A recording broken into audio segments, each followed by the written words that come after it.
আসুন আমরা জেনে নিই ডায়াবেটিক্সটা আসলে কি। ডায়াবেটিক্স একটা কমন ডিজিজ। ইনসুলিনের অভাবে রক্তে গ্লুকোজ বা সুগারের লেভেলের মাত্রা স্বাভাবিকের চেয়ে বেশি হলে তখন তাকে আমরা ডায়াবেটিক্স বলি।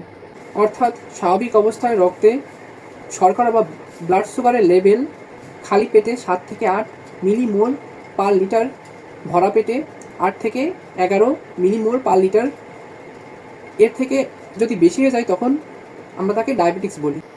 আমাদের শরীরে পেটের ঠিক উপরের অংশে প্যানক্রিয়াস বা অগ্নাশয় নামে ছোট একটি গ্রন্থি আছে। গ্রন্থিটি ডাইজেস্টিভ সিস্টেম অর্থাৎ পরিপাকতন্ত্রের অংশ। গ্রন্থিটি দেখতে ছোট পাতার মতো।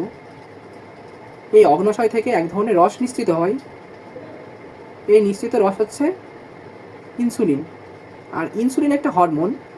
আর এই ইনসুলিন আমাদের স্বাভাবিক বিপাকের জন্য অত্যন্ত জরুরি। আমরা খাবারের মাধ্যমে শর্করা জাতীয় খাদ্য খেয়ে থাকি, যেমন মিষ্টি, ভাত, পাউরুটি ইত্যাদি।